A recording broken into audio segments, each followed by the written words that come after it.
यार तूने नाम भी क्या लिया है? बेताल वहाड़ी। ये कोई मामूली जगह नहीं है। इसका नाम ही इसकी कहानी कहता है। बेताल की वाड़ी, यानी वो जगह जहां बेताल का वास है। चल, आज तुझे वहीं की कहानी सुनाता हूं। ये उस वक्त की बात है जब मैं और मेरे 3 दोस्त समीर, प्रिया और अंकित कॉलेज के बाद एक रोड ट्रिप पर निकले थे।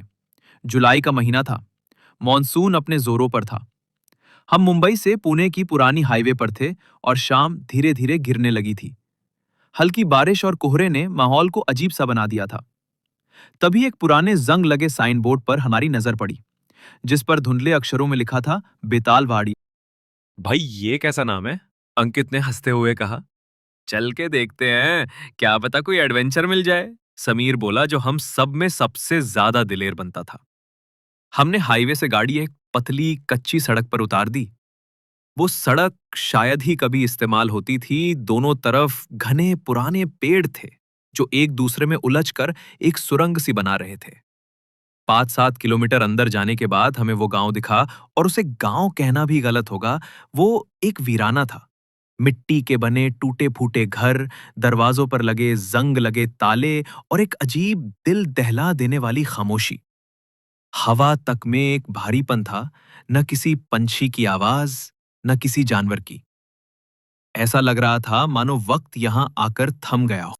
गांव के बीचों बीच एक विशाल पुराना बरगद का पेड़ था, लेकिन वो आम पेड़ों जैसा नहीं था।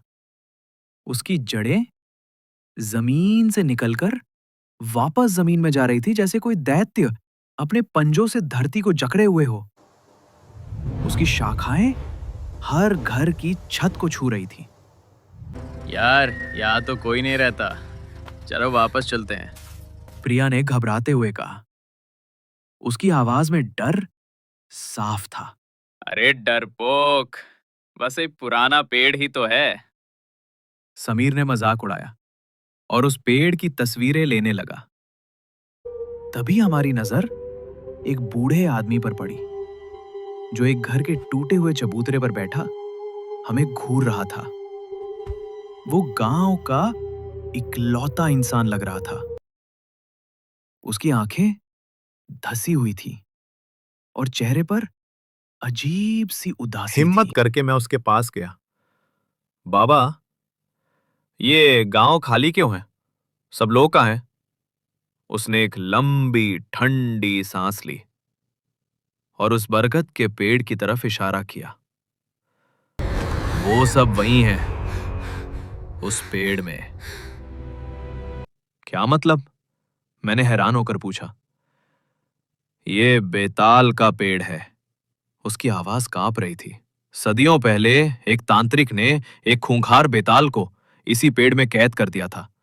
वो पेड़ से बाहर नहीं आ सकता, लेकिन अगर कोई सूरज ढलने के बाद उस पेड़ की परछाई में चला जाए तो बेताल उसकी रूह को खींच लेता है और हमेशा के लिए कैद कर लेता है।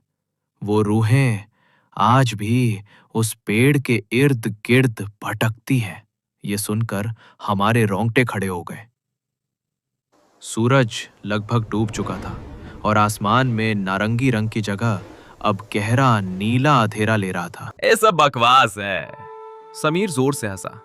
ये बाबा, हम शहर वालों को डरा रहे हैं। मैं अभी साबित करता हूं।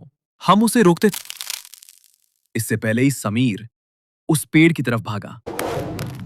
सूरज की आखिरी किरण के डूबते ही पेड़ की परछाई लंबी होकर पूरे आंगन में फैल गई और समीर जानबूझकर उस परछाई के बीचों बीच जाकर खड़ा हो गया। देखा, कुछ नहीं हुआ। वो चिल्लाया और तभी सब कुछ बदल गया।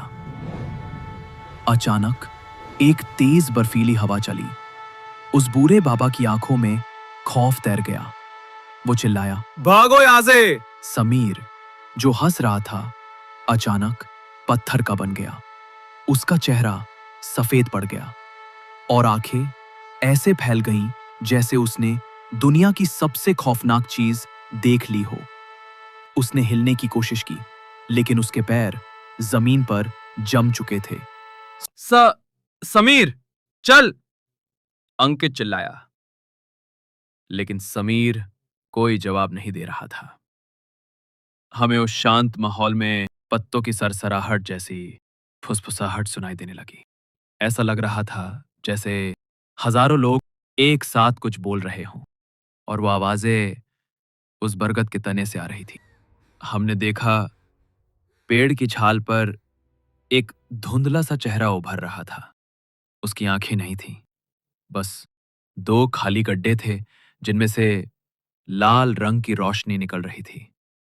एक क्रूर मुस्कान उसके होठों पर फैली थी। वो बेताल था। समीर का शरीर कांपने लगा। उसने अपना हाथ हमारी तरफ बढ़ाया, मदद के लिए। लेकिन उससे पहले कि हम कुछ कर पाते, एक अदृश्य शक्ति ने उसे पीछे पेड़ की तरफ खींच लिया। वो ऐसे चीखा कि उसकी चीख हमारे कानों में पिघले हुए शीशे की तरह उतर गई और फिर वो पेड़ के तने में समा गया, जैसे पानी में कोई पत्थर डूब जाता है। एक पल की खामोशी और फिर वो हजारों फुसफुसाहटें समीर की आवाज में एक साथ चीखने लगी।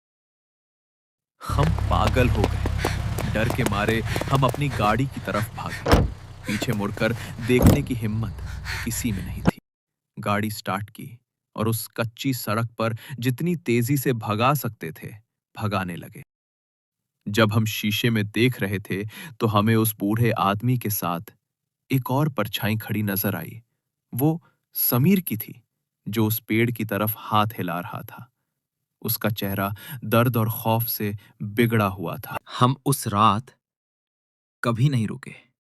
बेतालवाड़ी से निकलने के बाद हमने कभी उस घटना का जिक्र नहीं किया। लेकिन आज भी जब जुलाई की कोई बारिश वाली रात आती है तो मुझे अपनी गाड़ी की पीछे वाली सीट पर समीर बैठा हुआ महसूस होता है, जो फुसफुसा कर कहता है, तुम लोग मुझे वहां अकेला क्यों छोड़ आए?